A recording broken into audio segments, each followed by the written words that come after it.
One of the ways my identity was shaped was in the relationship with my mom and with my dad in different ways. And I really misunderstood the relationship with my mom. And because I was so close to my dad, I was just like my dad, and we had very similar personalities, and I got along with him well. And my mom and dad had very different love languages that I didn't understand.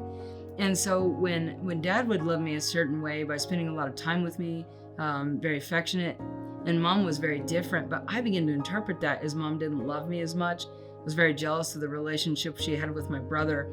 And so sometimes there are family dynamics that are really no fault of either parent, but they're just different.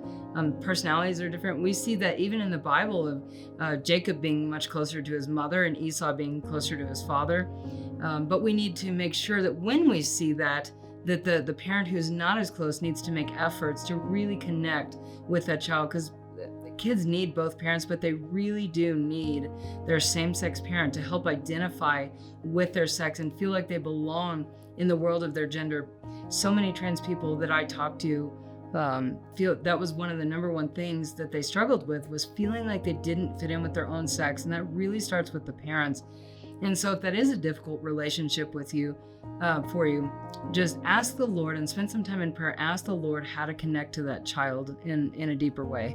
One of the first steps in connecting with a child that maybe is more difficult to connect to is just really spending time and asking the Lord to reveal some ways that you can connect with them, and connect with them in something that they're interested in, but also pulling them into the world that you're interested in, and there can be a mutual sharing, but really getting them off of all the technology. So many of these kids are connecting to, or trying to connect to, a virtual world that isn't real, that doesn't have real human connections. And going and just spending the day with them and taking them on a trip out for the day or whatever it might be. There are lots of ways that you can connect with that child, but ultimately it's really about vulnerability. And so really, as we are vulnerable, we don't have to, obviously our child doesn't need to know every detail of every struggle we have, but we can be vulnerable and talk about the things that we struggle with and how God has been good and faithful in those times. And as we are vulnerable, it opens the door and it gives the child permission in a safe space and a place of comfort to be able to talk about how they've struggled as well. So I think that's one of the best ways to connect, especially as women. Men connect a lot more through activities, through mutual goals and things that they're doing, like whether it's camping or fishing or hiking, or that's going to vary from boy to boy. But girls really connect on an emotional level through a lot of conversation. Even if a girl's acting very tomboy, there's still the way that she's wired, that God has created her to connect emotionally. And so I think it starts with being vulnerable and honest about the things that you've been through in your life, maybe how you can relate, even if it's not directly related to that child's gender struggle.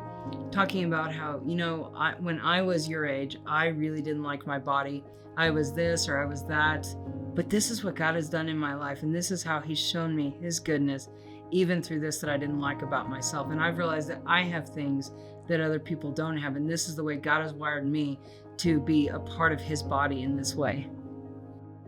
One of the best ways for parents to connect with their kids and talk about gender and sexuality is, first of all, to start asking some questions. Figure out where your child's at. You might be surprised that your child probably knows a lot more than you think they do.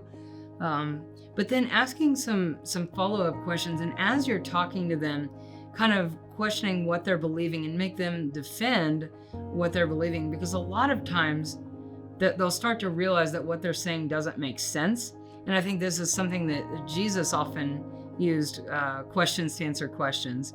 But really talking about gender and sexuality when we come to a biblical perspective, why God created male and female in the first place. And I think, a lot of these kids are taught that this is arbitrary, that this is a social construct.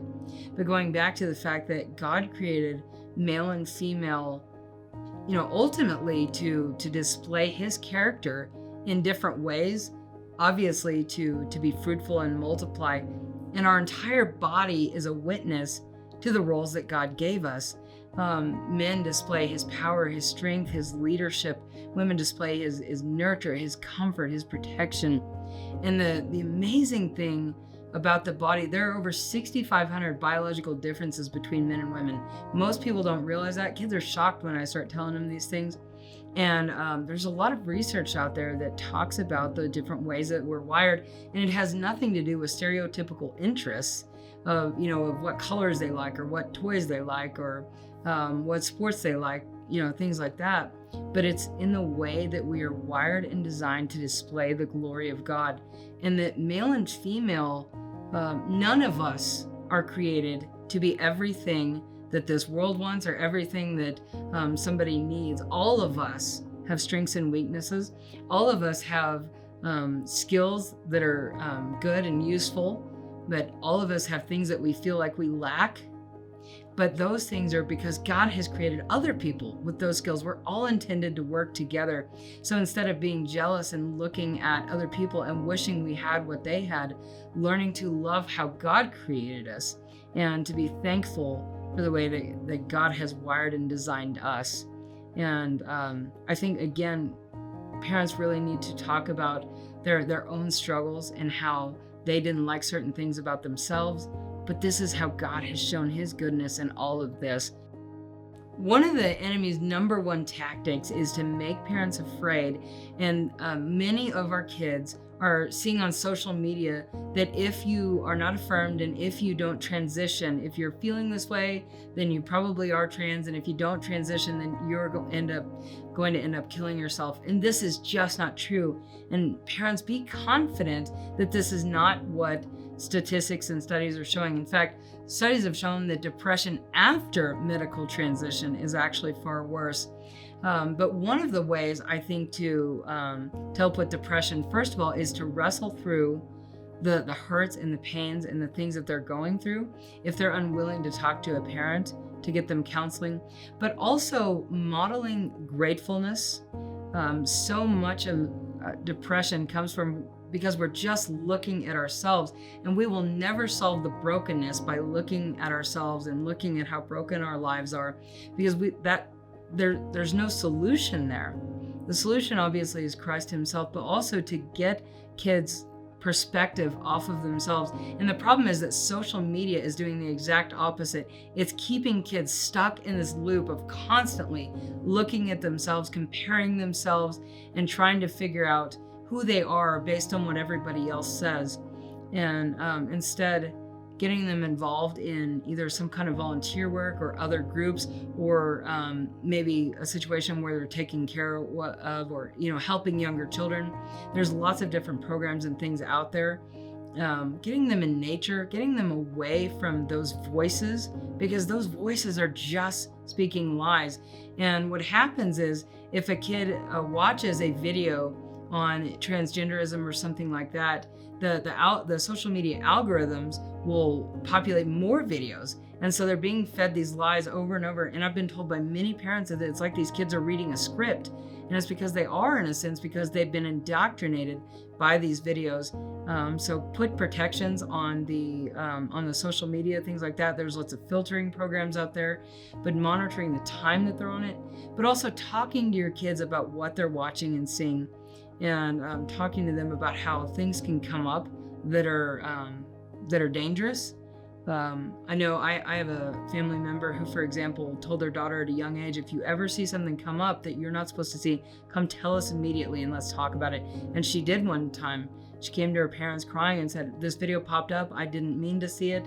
And because she came and told her parents and had that safe space and that confidence that she could come and talk to them when she saw something she wasn't supposed to see, she was able to get prayer and healing for that, rather than just stuffing it down inside and just feeling shame over what she'd seen. She was able to be healed. If you have younger kids that are either talking about these things, or maybe they're questioning their gender, or maybe they are just being influenced by this, just talk to your kids about what they think about gender or male and female, because there are many influences out there that are trying to confuse young children. There is a video that they played on Nickelodeon that is for very young children that had a pride song with a drag queen.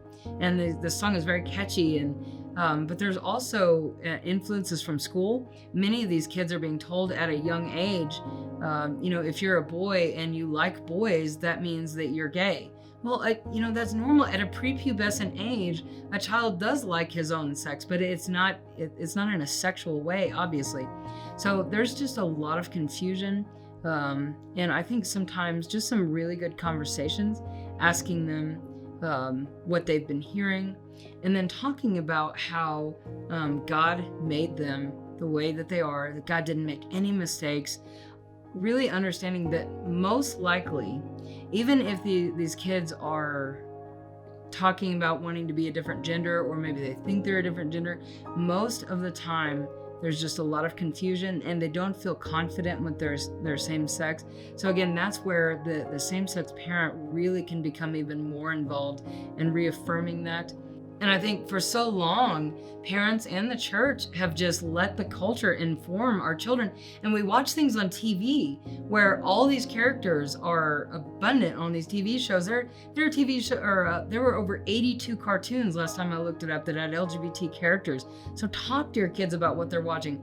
Talk to them about what these different characters represent and the truth of what God says, and reiterate to them that God created us for His purposes and for His glory.